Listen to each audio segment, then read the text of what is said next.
This is how I teach a dog to leave it in 5 easy steps. Step 1 is have some food in your hand. Okay, you might need a lot if your dog's got that food motivated. And what you're going to do is you're going to close it, but you're going to have it slightly open so the dog can smell it. Put it in front of the nose. And what you're going to do is you're going to wait for the dog to disengage. Because when we're teaching to leave it, we don't move the thing away from the dog. We want the dog to move away. So wait for them to disengage for a good 3 to 4 seconds. And as soon as they've done that, you're going to mark and reward from your other hand. Okay, so when we're teaching them to leave it, we want them to leave it permanently. Okay, because it could be something poisonous. So there, he's disengaged for a few seconds. He's come back. So I'm not going to give him it.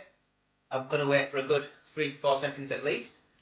I'm not talking to him either. I'm not telling him what to do at this stage. Because he's not got the ability to disengage for long enough yet. So he needs to work it out. Yes. And then mark and reward from the other hand. So once you've repeated that enough and your dog isn't constantly going for your hand, they're being patient and they're leaving it, you've got to move on to the next step, which is you're going to have a treat in your hand and you're going to have it in that position again and you're going to open it up, and if the dog goes for it, you're just going to close your hand. So you can add a disagreement marker here as well if you want. It's a nice easy way to bring in your disagreement marker to tell the dog to choose a different behaviour.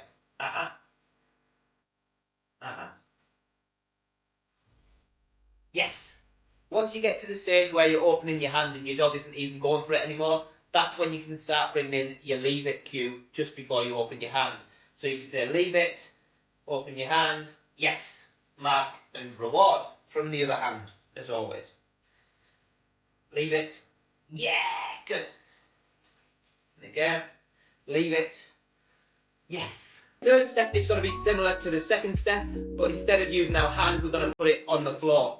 Okay, so the dog can contextualise that when we put things on the floor, they've got to leave it when we ask them to.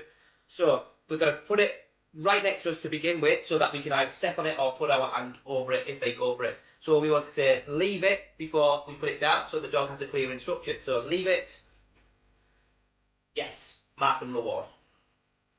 And then we're gradually going to move it closer and closer to the dog. Leave it, so that it's more tempting, yes. And I can keep it there, so they can contextualise that they have to leave it permanently. Yes, good, leave it. Then move it closer and closer. You see, he wants it now. Yes, good, leave it. And then we're going to eventually put it right next to them. Leave it.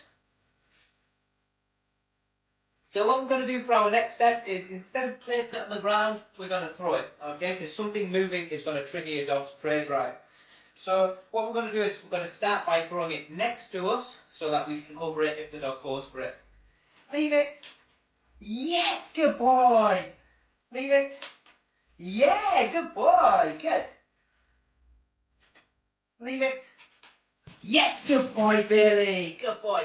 So you can see each time the dog moves away and then comes straight back, now expecting the reward to come, because he knows if he disengages, then something better happens. So your final step is going to be contextualising it in different scenarios with your dog. So not just doing it as a drill and then giving them something in return. You're going to start doing it, let's say for example your dog counter-surfs and they steal things off the top. You're going to contextualise it in this environment where they are more opportunistic. So you're going to place something there, you're going to ask them to leave it before they even think about going to get it. Also, on your lead walk, so when you're walking your dog, you can plant something down on the floor and you can walk past it at a distance, asking them to leave it as you approach, and then gradually decrease the distance so that each time they walk past it, they can contextualise that they have to permanently leave that item, because it's going to be really helpful and safe. If someone leaves something poisonous on the floor, you want your dog to be able to leave it, because it's going to help with your impulse control as well.